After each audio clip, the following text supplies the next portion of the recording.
र equation of motion prove गर्न गइरहेछौँ आज हामी सबै इक्वेसन अफ मोसन जस्तो ए नम्बरबाट मैले v equal to u plus t भनेको फर्स्ट इक्वेसन अफ मोसन हो s equal to u plus v divide by 2 into t भनेको सेकेन्ड इक्वेसन अफ मोसन हो थर्डमा s equal to ut plus half a t square फोर्थमा v square equal to u square plus 2as first of all हामीले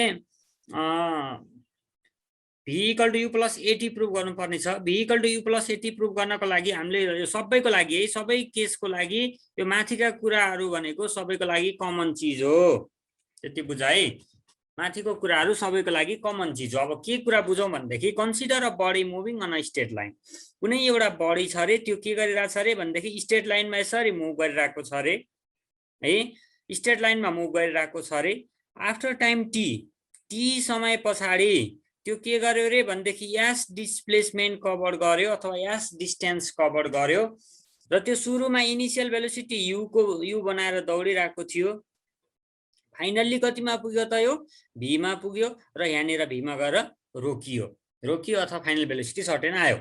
ल अब let गरौँ displacement equal to s initial velocity u final velocity v acceleration a र time taken t है कुनै पनि एउटा अब्जेक्ट अथवा एउटा बडी इनिशियल भेलोसिटी u बनाएर कुदिरहेको थियो स्ट्रेट लाइनमा t टाइम पछाडी त्यो के भयो त्यसको भेलोसिटी बढेर फाइनल भेलोसिटी v भयो र त्यसले कभर गरेको डिस्प्लेसमेन्ट s भयो ल त्यस पछाडी अब एक्सेलरेसनको डेफिनिसन अनुसार हामीले के पढ्या छौं भनेदेखि चेन्ज इन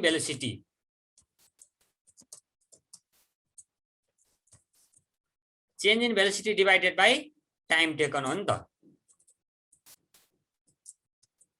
टाइम टेकन है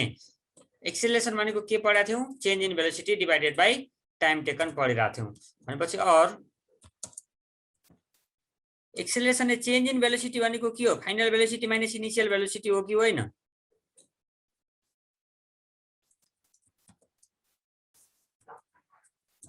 final velocity minus initial velocity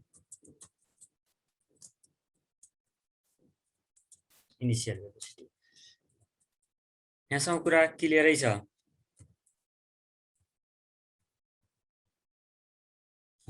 again और acceleration a equal to change in velocity भनेको कति भयो v फाइनल भेलोसिटी भनेको v इनिशियल भेलोसिटी भनेको u डिभाइडेड बाइ टाइम टेकनलाई मैले के भनिरहेको छु t भनिरहेको छु हो त्यस्तो भनिरहेको छु त्यो भएको हुनाले अब a इक्वल टु और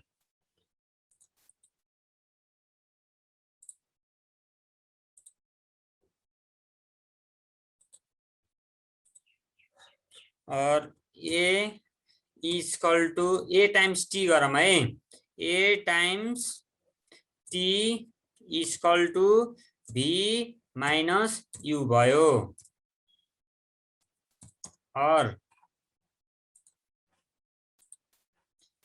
अब मैले के गर्छु भनेदेखि v इक्वल टु मात्रै गर्छु है v इक्वल टु अब त्यो एटी माइनस यताको माइनसको u उता जाँदा प्लस u भयो u प्लस अनि अब a र t लाई एकै ठाउँमा राख्दा v equal to u plus a t this is the equation first equation of motion है यसलाई हामी के भन्छौं फर्स्ट इक्वेसन अफ मोसन यो प्रुभ भयो कुरा बुझ्यौ नि यसमा केही पनि गरेको छैन change in velocity divide by time taken acceleration even change in velocity भनेको final velocity minus initial velocity divide by time taken a equal to v minus u upon t a times t equal to v minus u v equal to u plus a t यो भयो हाम्रो first equation of motion अब जाम हामी second equation of मोसनमा है अब हामी जाउँ second equation of motion second equation of motion मेरो कस्तो छ यस्तो खालको छ भने पछाडी v plus u divided by 2 को फर्ममा छ भनेपछि अब मैले के गर्नु पर्यो यो त प्रुभ भइहाल्यो हाम्रो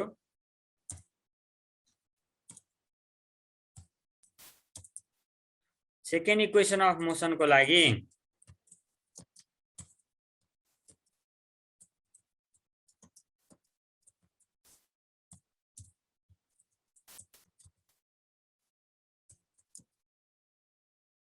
average velocity equal to average velocity is equal to हामीले एउटा फर्मुला के पढेको थियो भनेदेखि एभरेज भेलोसिटीलाई एभी भन्दा पनि हुन्छ अझ ब्र्याकेटमा ए डट भी भने मैले average velocity is equal to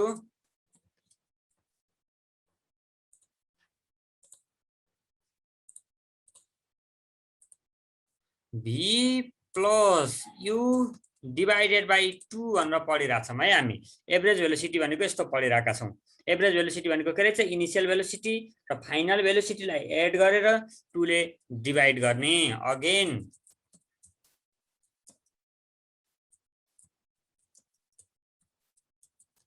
average velocity a dot v is equal to average velocity भनेको average displacement divided by time taken पनि भनिरहेको थियौँ है एभरेज भेलोसिटी भनेको त displacement divided by time taken पनि भनिरहेछ त्यो हुनाले त्यही गर्नु पर्यो माथि भयो डिस्प्लेसमेन्ट डिवाइडेड बाई टाइम यहाँ माथि पनि तिमीले यहाँ माथि एउटा स्टेप बढाएर initial velocity plus final velocity divided by 2 लेख्न पाउँछौ है final velocity plus initial velocity divided by 2 लेख्न पाइहाल्यो ल यसलाई अब दैट इज भने मैले बोर्डमा लेखेको हुनाले that is a dot v equal to displacement भनेको के हो यास हो यास डिवाइडेड बाई टी भयो मेरो डिस्प्लेसमेन्ट भने यास divided by time taken t भयो यसलाई इक्वेसन फर्स्ट भनिदिउँ न त के जाने हो र हाम्रो इक्वेसन फर्स्ट यसलाई इक्वेसन सेकेन्ड भनिदिउँ इक्वेसन सेकेन्ड अनि अब के गरौँ हेर त एभरेज भेलोसिटी के हुनुपर्छ इक्वल हुनुपर्छ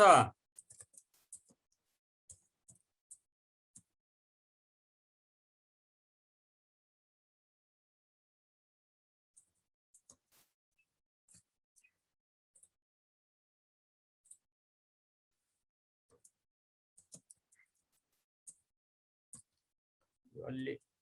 कनेरबाट मेरो सेकेन्ड है धेरै ठुलो भयो क्या ह्यान्डराइटिङ ल फ्रम 192 बाट के कुरा थाहा हुन्छ भनेदेखि s by t equal two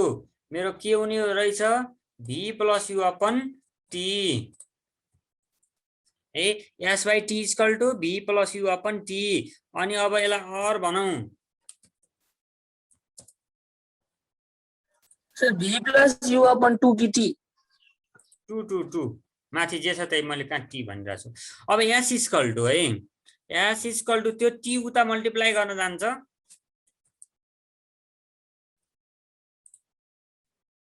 times t ल यही नै हाम्रो फाइनल रिक्वायर्ड इक्वेसन हो ठीक छ कि छैन हेर त निकालेको ठीक छ नि यही इक्वेसन चाहिएको थियो हामीलाई र यो सारा है मैले टाइप गरेर पनि भ्याउँदासम्म त मैले भ्याइन भने त गाह्रो छ त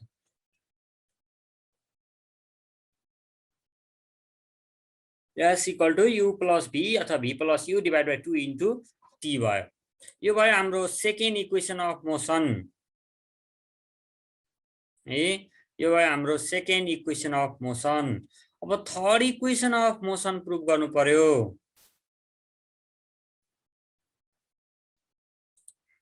यसो गरौँ है यहाँ माथि आई भनेको छ नि है ठीक छ आई भनेको छ 1 भनेको छ यसो गरौँ न ए बाट सुरु गरौँ ए भनौँ यसलाई बी भनौँ यसलाई सी भन अनि सजिलो होला है बी एन्ड सी अनि त्यसैगरी अब मलाई चाहिएको छ हेर त के चाहिएको हो s equal to ut plus half a t square चाहिएको हो भने पछाडि यसो गरौँ न यो सेकेन्ड इक्वेसन र फर्स्ट इक्वेसनलाई युज गरौँ फर्स्ट इक्वेसन भने कुन हो यही हो फर्स्ट इक्वेसन अफ मोसन र सेकेन्ड इक्वेसन अफ मोसन यसलाई भन्छौँ हामी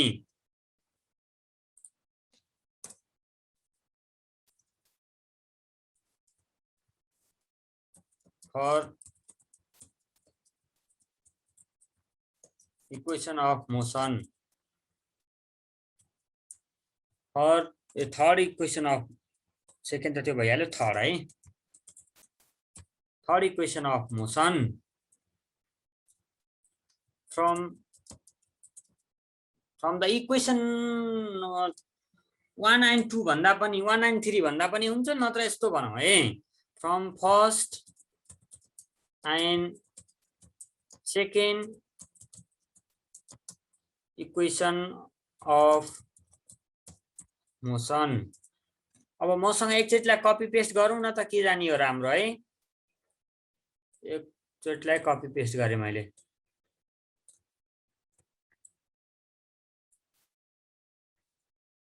एउटा छ यस्तो अर्को छ के भन्दा यस्तो है अब यो इक्वेसनमा है यो इक्वेसनमा substituting the value of v in equation यसलाई माथि नै भनिसकेको थियो अब यसलाई के भनौँ डट डट गरेर डी पछाडि डट अलि टाढा यसलाई इक्वेसन डी भनिदिउँ न त अलि सहिलो होला डी भन्यो भने पछाडि यसलाई डी भने मैले अनि सब्स्टिट्युटिङ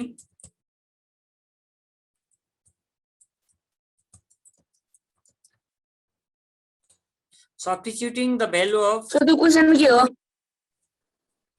को यति बेला आएर क्वेसन सोध्ने third equation of motion prove गर्न हैन कि लाग्यो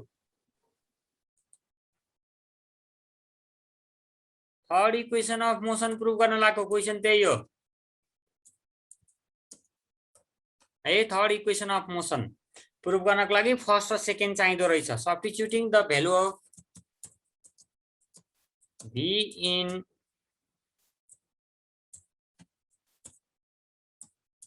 इक्वेसन कतिमा डी मा है इक्वेसन डी वी गेट ल डी मा लगेर राख्दा के हुन्छ डी लाई जस्ताको तस्तै सारे नि त मैले एकचोटि ल मेरो के जानी हो र डी लाई मैले जस्ता जस्तै यहाँनिर सारे भी को ठाउँमा के राख्ने हो भी लाई हटाएर भी भनेको u प्लस एटी राख्ने हो u plus eighty plus u यहाँ छँदैछ टेन्सन भएन डिभाइडेड बाइ 2 छँदैछ टाइम्स टाइम टेकन टी भयो है यो होलसेललाई कपी गरेँ मैले मलाई त सजिलो छ टाइप गरेर बसिराख्छु बेकार ल हेर यो u को ठाउँमा 2u ठोक्दिन्छु u र u एड गर्दा के भयो 2u भयो नि 2u प्लस 80 डिभाइडेड बाइ 2 भयो भने पछाडि अब के हुने भयो कारनामा यहाँनिर ब्राकेट राख्यो भने अझ राम्रोसँग बुझ्थ्यो होला नि यस्तो तरिकाले ब्राकेट राख्यो भने पछाडि है यसरी ब्राकेट राख्यो भने झन् राम्रोसँग बुझ्छ ल अब त के छ र सब्स्टिट्युट गर्यो सबै गरिसक्यौ सिम्पल क्याल्कुलेसन मात्रै त हो s equal to ut plus half a t square गर्नुपर्ने यहाँ सब मिस्टेक भयो है ल ut प्लस सब भयो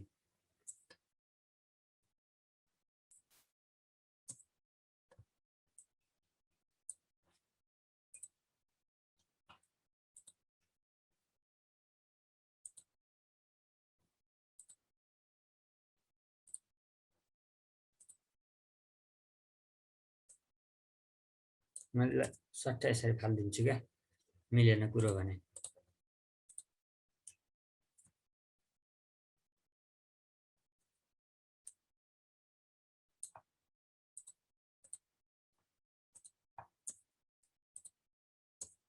यो कसरी आयो भन्ने होला अब हेर त केही छैन ut 2 क्यान्सल भयो u भयो यो t ले भित्र मल्टिप्लाई गरे ut भयो यहाँनिर लेखेँ मैले फर्स्ट टर्मलाई सेकेन्ड टर्ममा यो 80 डिभाइडेड बाइ 2 इन्टु टी गर्दा 80 टाइम्स टी गर्दा 80 स्क्वायर भयो डिभाइडेड बाइ 2 छँदैछ त्यही भएर थर्ड इक्वेसन अफ मोसन पनि हाम्रो सजिलरी प्रुफ भयो कुन युज गरिन् थर्ड इक्वेसन प्रुफ गर्नलाई हजुर त्यो लास्टमा के भएको एकचोटि फेरि भनिदिनु त लास्टमा 2 र 2 क्यान्सल भयो सेपरेट गरेँ के मैले स्टेप सेपरेट गरेँ है 2u प्लस 80 मा बीचमा प्लस साइन आएको हुनाले मैले स्टेप सेपरेट गर्न पाउँछु त्यो भएको हुनाले 2u डिभाइड बाइ 2 भनेको u मात्रै भयो 80 डिभाइडेड बाइ 2 भनेको 80/2 भएको थियो अनि फेरि t ले मल्टिप्लाई गर्दाखेरि के भयो त 80 स्क्वायर भयो यो t ले u लाई मल्टिप्लाई गर्दा ut भयो 2 2 क्यान्सल भएर u मात्रै बचेको थियो बचेको u लाई t ले मल्टिप्लाई गर्यो है ल यसरी हामी के गर्यौं थर्ड इक्वेसन अफ मोसन पनि प्रुभ गर्यौं अब अलि अप्ठ्यारो खालको छ fourth equation of motion fourth equation of motion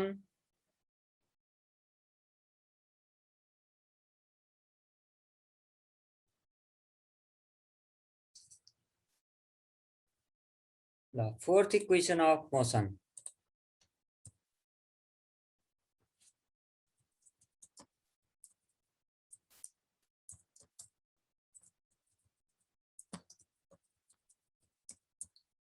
अगाडि यो मैले भने नि जे सोध्यो भने पनि प्रुभ गर्ने बेलामा अगाडि फर्स्ट पार्टमा के गर्ने पर्ने रहेछ यहाँनिर भएको कुरा कहाँ पुग्यो हो यो यति कुराहरु चाहिँ जुनसुकै इक्वेसनको लागि पनि राख्नु पर्ने रहेछ अनि बुझ्यौ नि है यो कुरा चाहिँ जुनसुकै इक्वेसनको लागि पनि राख्नु पर्ने रहेछ ल अब मलाई के यस फोर्थ इक्वेसन प्रुभ गर्नको लागि एउटा एक्सेलरेसनको फर्म चाहिन्छ एउटा यो फर्म चाहियो अर्को चाहियो यो फर्म म दुईटै कपी गरेर लैजान्छु मलाई चाहिएको चीजहरु है सर हामीलाई कसरी थाहा हुन्छ नि त्यो चाहिन्छ भनेर त्यो चाहिन्छ भन्ने कुरा त घोक्नु पर्यो नि केटो ए प्रुभ गर्नलाई भन्ने अनि त्यो प्रुभ गर्नलाई त्यो चाहिन्छ भन्ने कुरा थाहा पाउनु पर्यो नि त खाना खानु पर्यो भने पछाडी खानासँगै भातसँगै यसो अलिअलि दाल तरकारी पनि खान पर्छ भन्ने कुरा थाहा पाइन्छ नि हो त्यस्तै थाहा पाउनु पर्यो धेरैचोटि बानी लाग्यो भने पछाडी के हुन्छ दाल तरकारी अचार खाने बानी लाग्यो भने दाल तरकारी अचार खान मन लागिरहन्छ नि सधैँ त्यही खाइरहन्छ नि थाहा छैन हो त्यस्तै हो यहाँ पनि कुनै एउटा प्रुभ गर्नलाई जे चिज चाहिन्छ हैन त्यो धेरैचोटि 3-4 चोटिसम्म प्र्याक्टिस गर्यो भने पछाडी अटोमेटिक याद भइहाल्छ अब अर्को विकल्पै हुँदैन अब हेर त v स्क्वायर मसँग छ के प्रुभ गर्नुपर्ने के हो त्यो हेर्नु पर्यो के फर्स्टमा v square equal to u square plus 2as prove गर्नु पर्नेछ मलाई v square equal to u square plus 2as मा क्र्याक यो फर्मुला क्र्याक गर्ने अनि के भन्छ v square minus u square equal to 2as बन्छ 2as बन्छ भने पछाडी मलाई चाहियो के चाहियो एउटा v चाहियो एउटा u चाहियो एउटा a चाहियो एउटा s चाहियो हो चारवटा टर्महरु भएको चीज चाहियो चारवटा टर्म हुनको लागि एउटा we know एक्सेलरेसन a भनेको के हो v - u अपन t हो कतिवटा चीज छन् यसमा 1 2 3 4वटा चीज छन् अब मलाई के चाहियो रे भन्देखि है अब मलाई अर्को डिस्प्लेसमेन्ट अथवा डिस्टेन्स s चाहिरहेको छ त्यो s चाहिएको हुनाले s लाई लिन्छु s वाला फर्मुला पनि लिए मैले मलाई यो चाहिएको हो एक्सेलरेसन a भनेको यति भयो अनि अथवा यो एक्सेलरेसन नराखेर टाइम टेकन t राख्दिम न त ए एक्सेलरेसन को ठाउँमा टाइम टेकन t राख्दिम ए फर्मुलालाई अलिअलि क्र्याक गरौँ न a को ठाउँमा t लेखेर t को ठाउँमा a लेख्न पाइन्छ पाइदैन है यो a यता गयो यो t यता गयो ठीक छ नि कुन कता गयो थाहा छ नि यो t यता गयो यो एक्सेलरेसन यता आयो है ल यस्तो भयो एका प्रश्न यताउता आयो किन त्यस्तो गरे भनेदेखि यो टाइम t आइराको छ यहाँनेर यो t लाई हटाउनु पर्ने छ मैले त्यही भएर मेरो फर्मुलामा t छैन त्यही भएको हुनाले ल नेक्स्ट कुरा गरौँ अब हामीलाई यसलाई इक्वेसन केही भन्देऊ यसलाई इक्वेसन e भन्दिम न त अब फेरि putting the value of t in equation e we get equation e मा लगेर टाइम को भ्यालु राख्दियो भने पछाडी के हुँदो रहेछ अब के हुन्छ निकालौं ल अब यो टाइम को ठाउँमा के राख्ने भनेको छु मैले v - u अपन a लहर राख्ने भनिरहेको छु हो त्यही भएर टाइम t लेखेको ठाउँमा के गरे मैले v - u अपन a लहर राखे a लहर राखिसकेपछि अबको मेरो कुराकानी के हुन्छ त यो सबै मल्टिप्लाई गर्ने काम कुरो हुन्छ अब ल हेर त v plus u v minus u v plus u v minus u divided by 2a भयो कि भएन ब्राकेटमा राख्यो भने a plus b a minus b जस्तो बन्यो यसको फर्मुला के छ फर्मुला पढाएको थियो नि पहिले पहिले कता कता जमानामा फर्मुला पढिरहेको थियो तल मैले a लेख्दे माथिकोमा अब सच्याउँछु है अब के हुन्छ रे भनेदेखि हाम्रो फर्मुला अनुसार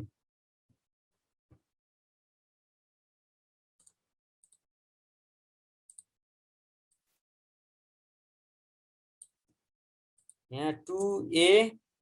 माथिको फर्मुला अनुसार के हुन्छ रे भनेदेखि v स्क्वायर माइनस हुन्छ यहाँनिर साइन माइनस u को पनि स्क्वायर ल है हेर त अब भयो चाहिँ के v square minus u square अनि अब क्रस मल्टिप्लाई गर्दिम न त यसको अगाडि और राख और s इक्वल टु यति भयो अनि अब मैले के गर्छु क्रस मल्टिप्लाई गर्छु क्रस मल्टिप्लाई गरे भने पछाडी जे हुनु पर्ने थियो त्यही हुन्छ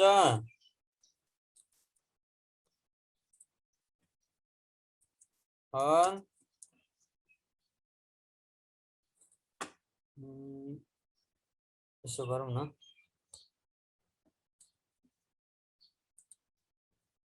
टु एएस इक्वल टु तिमीले यस्तो गर्यो भने बल्ल बुझ्छ v square minus u square है v square minus u square भयो है फर्स्ट स्टेप सेकेन्ड स्टेपमा जाम सेकेन्ड स्टेपमा जाँदा यही फर्मुलै ल राखिदिन्छु म हेर त v स्क्वायर u स्क्वायरलाई उता लगे मैले u स्क्वायर प्लस 2as भयो नबुझ्ने कोही छ केही गरेको छैन यो दुईवटालाई मल्टिप्लाई गरेको छ यो फर्मुला एकदमै धेरै सोधिरहेको छ एक्जाममा प्रुभ गर्न यो कुन हो फोर्थ इक्वेसन अफ मोसन हो है यो चाहिँ फोर्थ इक्वेसन अफ मोसन हो यो फर्मुला प्रुभ गर्न एकदमै धेरैचोटि सोधिरहेको छ एक्जाममा एक्जाममा धेरै टाइम सोधिरहेको छ त्यो भएर अलिकति बढी ध्यान दिनु पर्यो